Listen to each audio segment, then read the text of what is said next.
If Russia invades, that means tanks or troops crossing the border of Ukraine again. Then there will be no longer a Nord Stream 2. We will bring an end to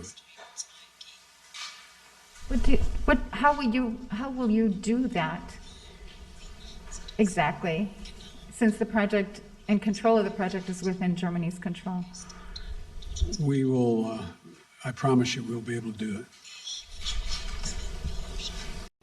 European Union leaders say Sabotaged is responsible for leaks on the Nord Stream pipelines that are sending plumes of gas into the Baltic Sea. I promise you we'll be able to do it.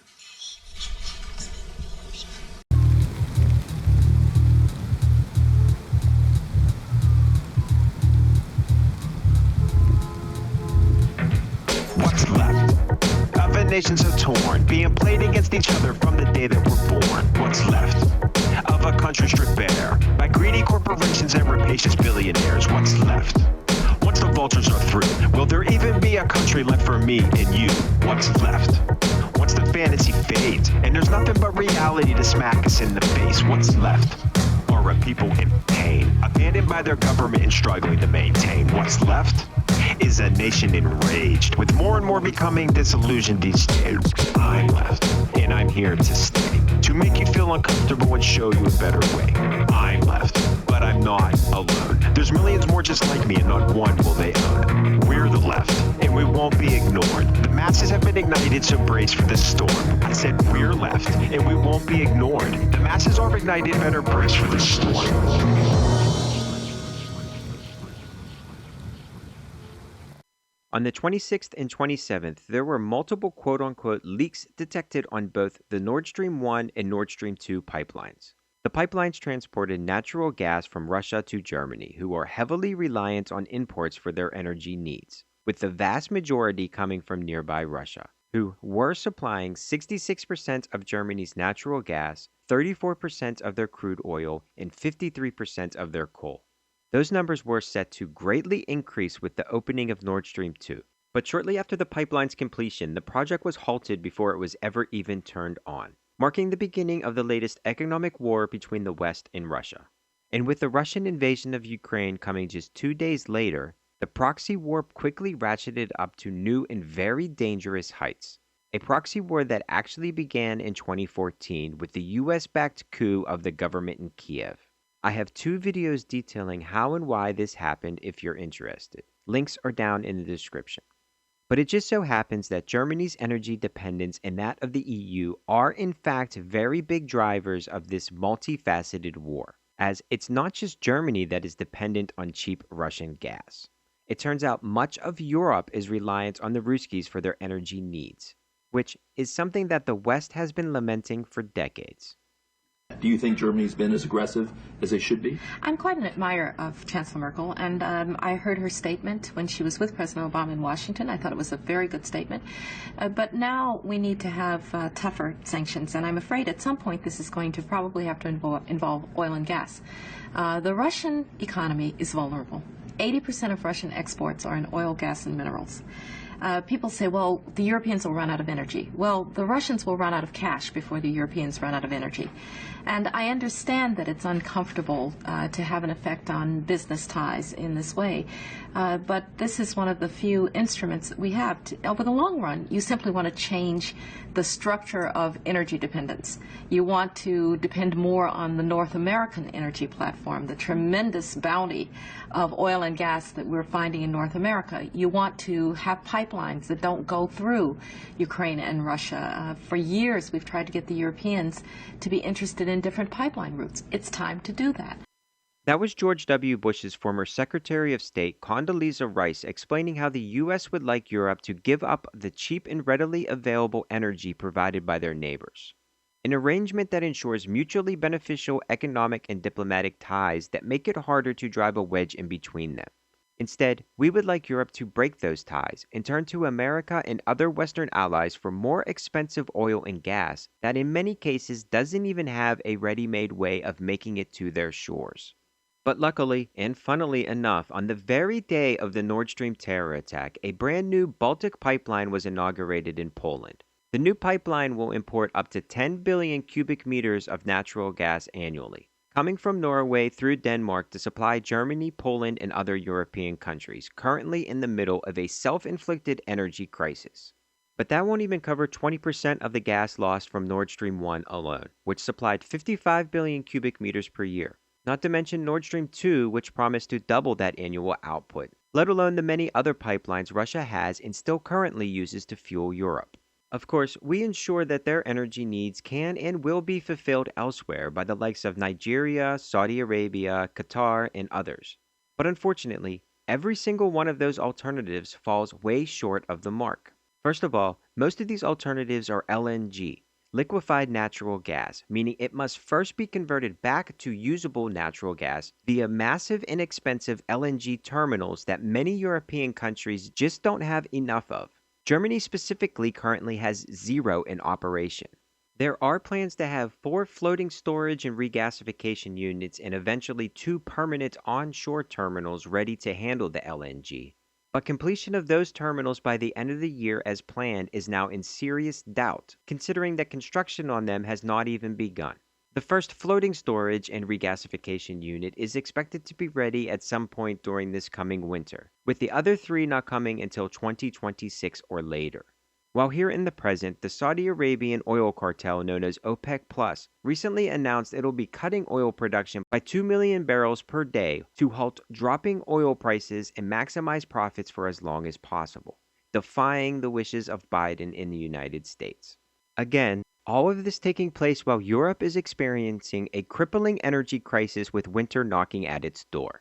A crisis that has sparked many protests and political movements, such as the Don't Pay UK campaign currently taking place in Britain, the organizers of which are trying to get at least 1 million British citizens to pledge not to pay their skyrocketing energy bills, suggesting that there will be safety in numbers, something many will not be able to do regardless. Thousands gathered in dozens of rallies across the United Kingdom, just days after the destruction of the Nord Stream pipelines, to burn their energy bills in protest of the ever-rising costs. Burn your bills! Profits over, kids get ill!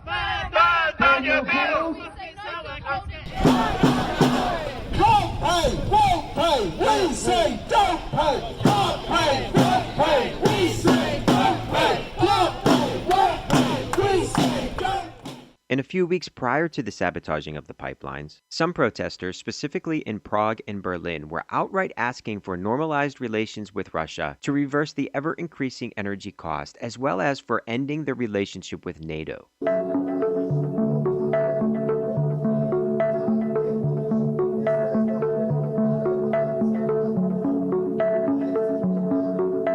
Es geht darum, dass wir einen irrsinnigen Wirtschaftskrieg haben gegen Russland, der weder den Krieg in der Ukraine stoppt, noch den Präsidenten trifft oder die Oligarchen dort, sondern Millionen Menschen in Deutschland. Because the increase of these prices is bringing people to poorness, because we have a rise of 3-4 times of the price of energy.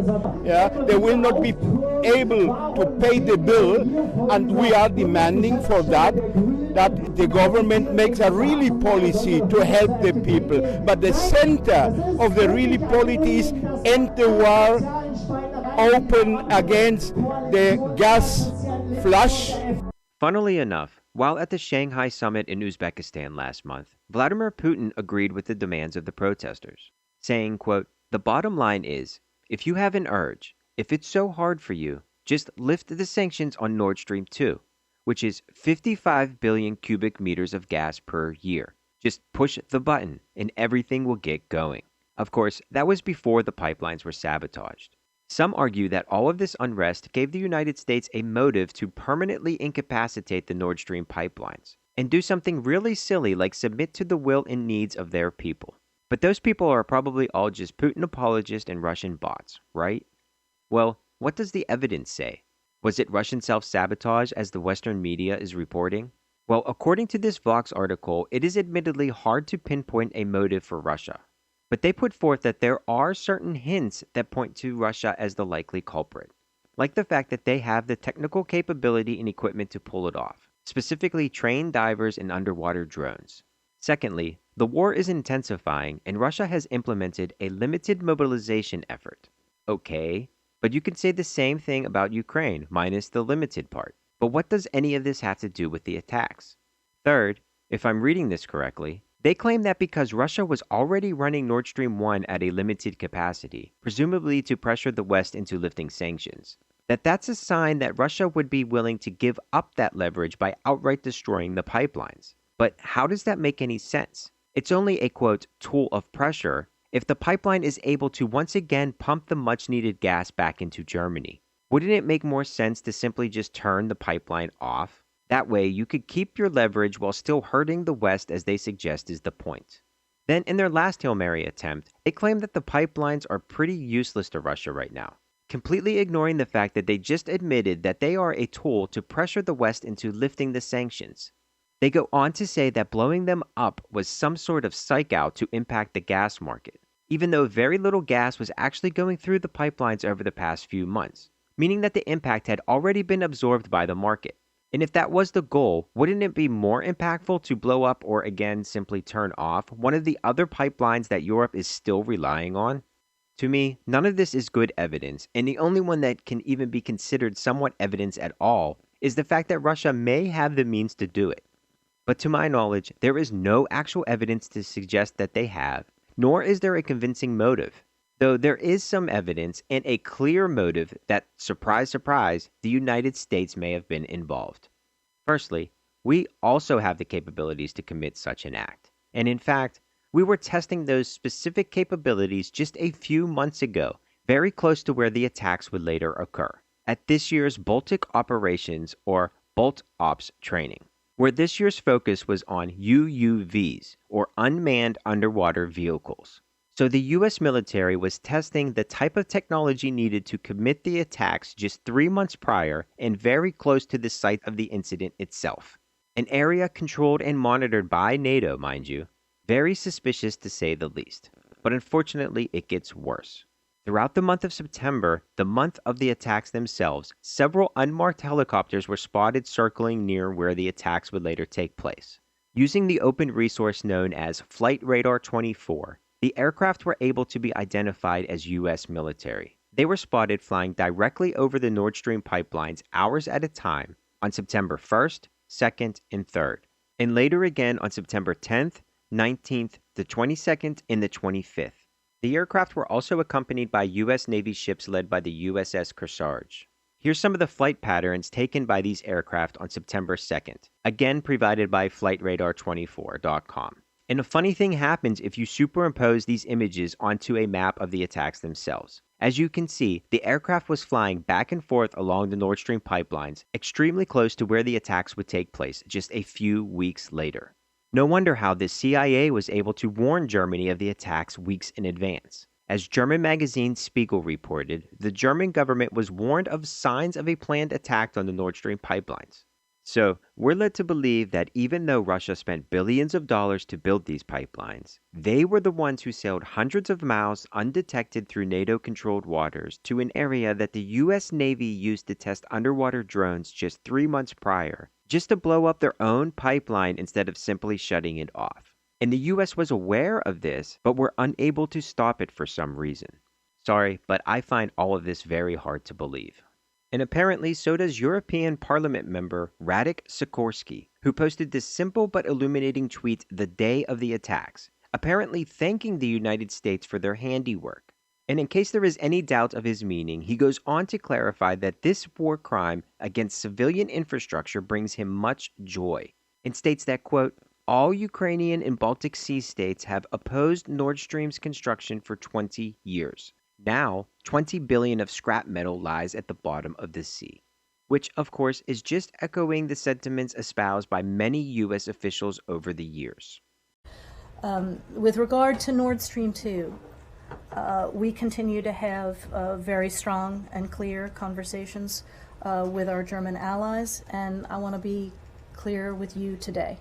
If Russia invades Ukraine, one way or another, Nord Stream 2 will not move forward. That was the architect behind the coup that toppled the Ukrainian government, which led to this war in 2014, who was caught on tape just a few weeks prior handpicking its eventual government, the one and only Victoria Nuland. And if anyone is thinking that Trump would be any better on this issue, he has already proven that he is not.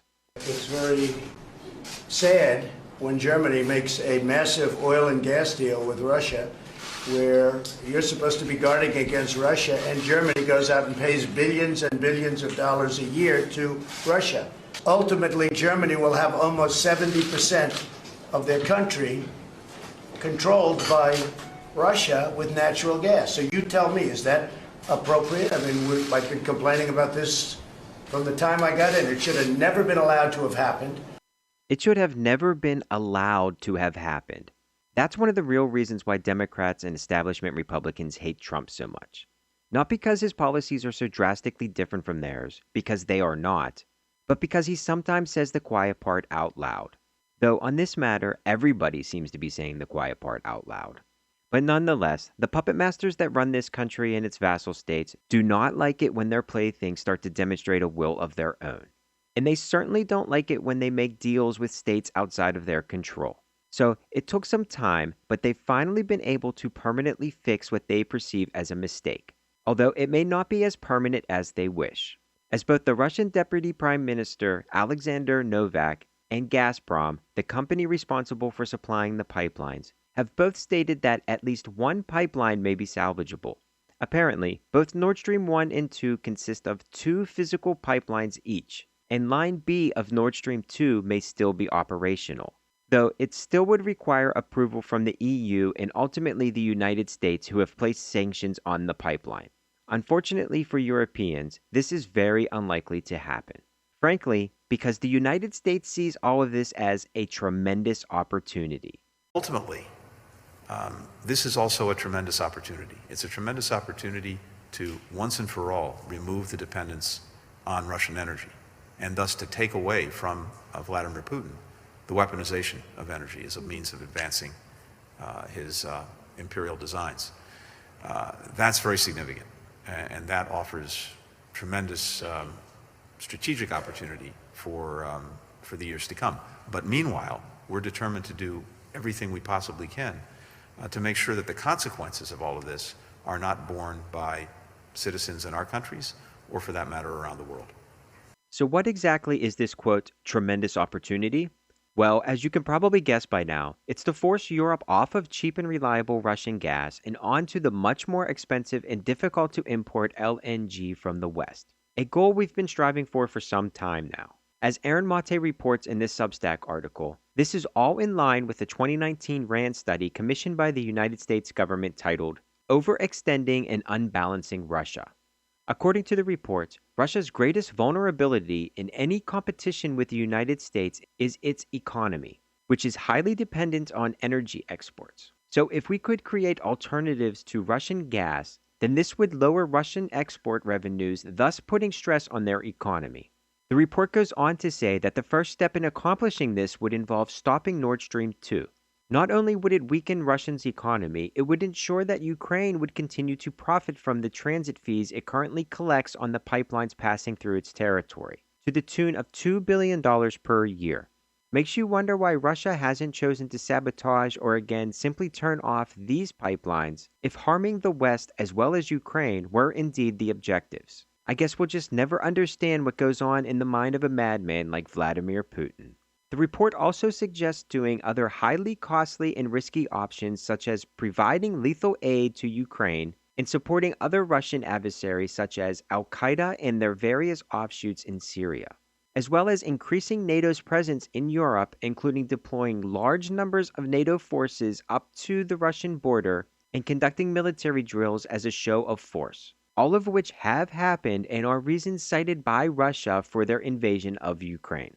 It then proposes waging a propaganda war on the Russian Federation while stoking dissent within its borders, which has also occurred, but probably most concerning, it suggests withdrawing from the Intermediate Range Nuclear Forces Treaty, something that Trump did indeed do, pushing the doomsday clock ever closer to midnight. Which reminds me, President Zelensky recently called for NATO to commit a nuclear first strike against Russia.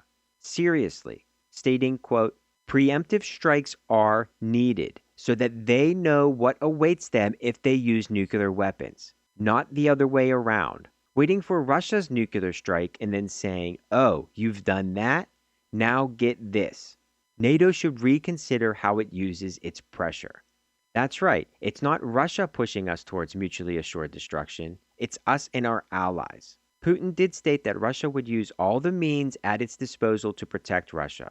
But both Putin and Russian Defense Minister Sergei Shoigu have plainly stated that Russia would not use nuclear weapons in Ukraine and that the idea was, quote, absurd.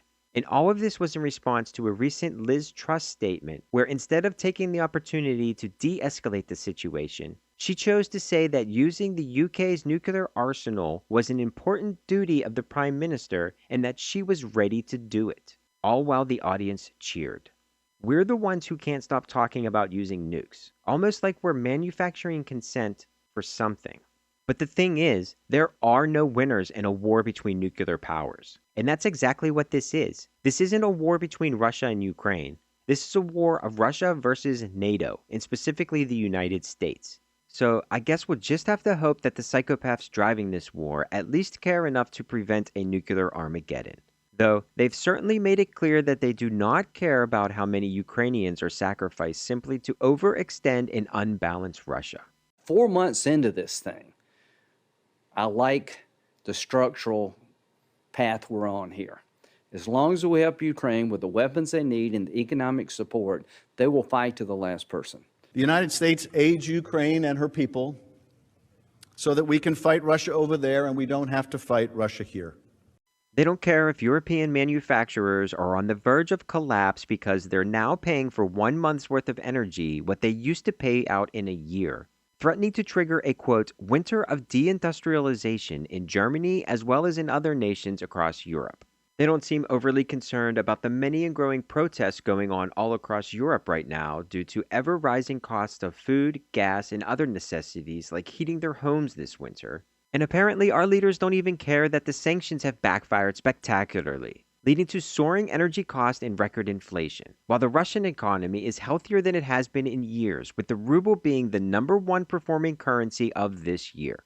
Though you would think that they would at least be concerned that this proxy war is driving our biggest adversaries closer together, as well as some of our allies, as it was recently announced that Saudi Arabia is interested in joining BRICS, which is a group of rising economic superpowers including Brazil, Russia, India, China, and South America, with Egypt, Turkey, Argentina, and presumably other countries all interested in joining the International Economic Forum. According to the Argentinian ambassador, mainly because the BRICS Economic Forum constitutes an excellent cooperation alternative for developing countries, given that the current world order has shown that it only works for the benefit of a few nations. Presumably, he's talking about the United States and Europe. All of which is signaling the end of U.S. hegemony, specifically the downfall of the U.S. dollar as the unquestioned international reserve currency. You see, much of the world is not actually on our side when it comes to the conflict in Ukraine. In fact, only about 13% of the world's population is following our lead when it comes to our economic policies towards Russia. And that's most likely out of fear of reprisal or for potential personal gain, because it's certainly not what's best for their countries. This is what that 13% looks like on a map. The rest of the world is either staying out of it or openly siding with Russia.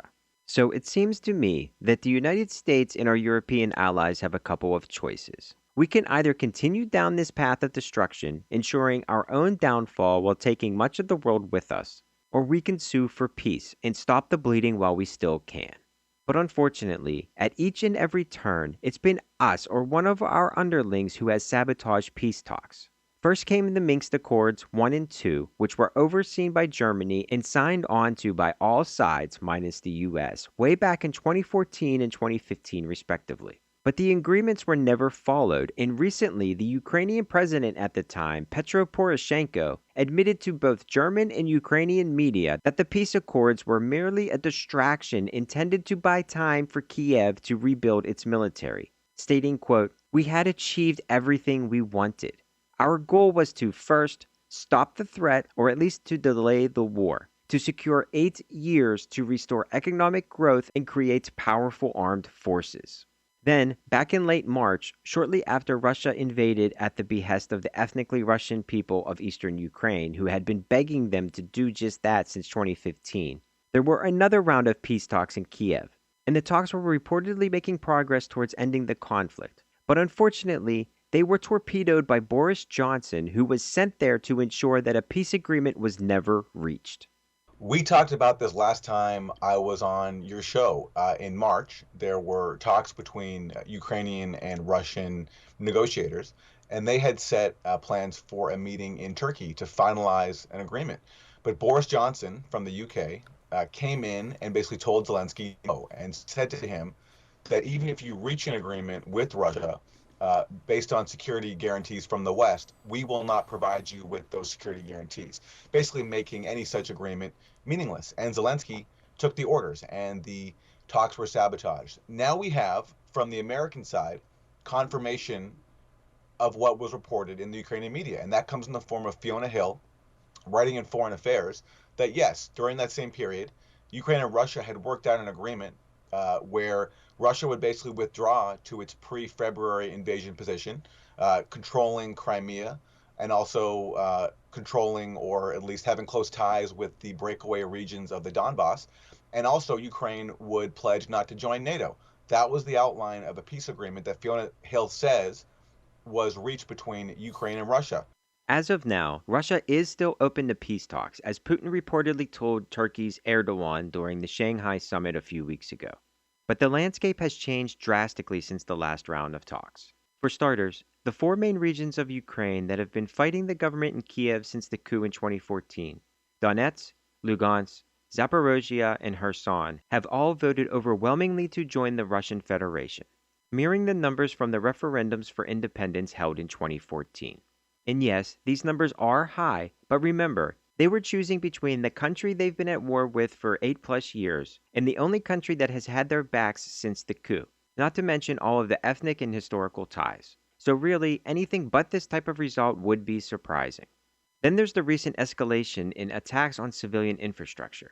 Up until this point, Russia has been trying to limit the number of civilian casualties as much as possible, despite Ukraine continually shelling non-military targets while exploiting Russia's reluctance to target civilians by using them as human shields, as was recently confirmed in this UN report conducted by the Office of High Commissioners for Human Rights. But that all changed after a Ukrainian suicide bomber attacked the Kerch Bridge in Crimea, collapsing a portion of the bridge and killing 3 people. Not only did Ukrainian officials immediately admit to carrying out the terror attack, but within mere minutes, a commemorative stamp was made available for sale. No kidding. The stamp was even blown up and made available in downtown Kiev to take selfies with. And unfortunately, many did just that, which is honestly just gross.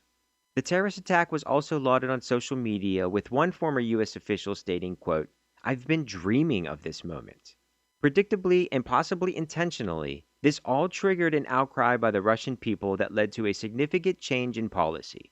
Apparently, Ukrainian infrastructure is now on the table, as Russia quickly bombarded Kiev and other cities across Ukraine, crippling their power grid and other vital infrastructure. The initial round of attacks killed at least 10, while injuring 60 more. But unfortunately, that's just a normal day for the people in what was formerly known as Eastern Ukraine, who have been living with these type of attacks for over 8 years. Last month alone, 26 civilians were confirmed to be killed by Ukrainian shelling, including 16 in just one day. And the longer this all goes on, the worse it will get. Not only for Ukrainians, who will continue to lose precious lives and land, but for the people of Europe as well as the United States and the rest of the world. There is no way for the West to win this war. So for everyone's sake, we need to make a peace with Russia while we still can.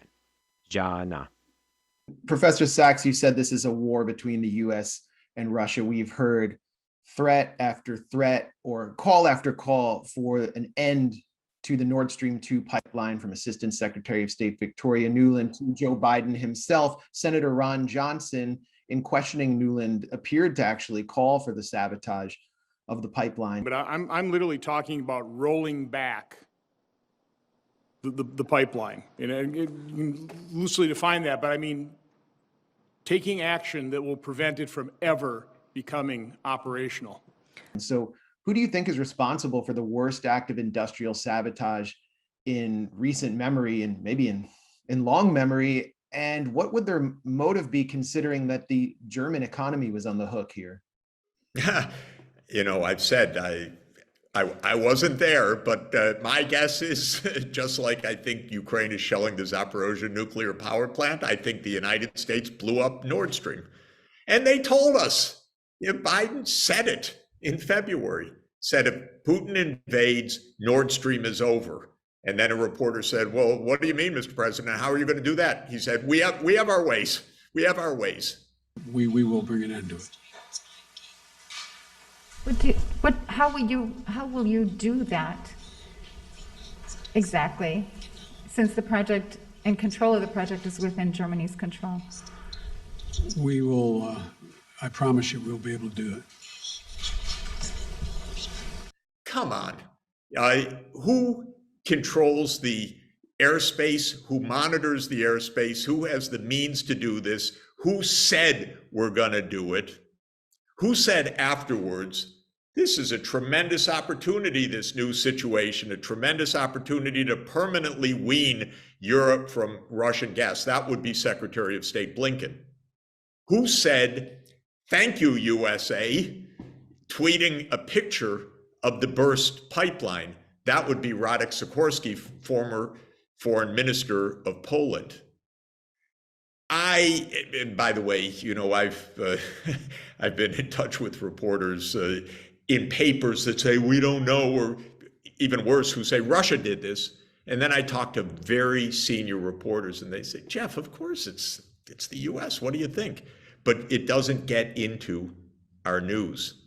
So I can't prove this, but it sure does, to my mind, put all the suspicion on the U.S. side. Warnings, motive, capability, subsequent behavior, strange statements. To my mind, it adds up. I don't think Russia would blow up its core infrastructure. That doesn't make sense. And anyone else that did it would, with Poland or Denmark or anyone else, that would be NATO, that would be with the US.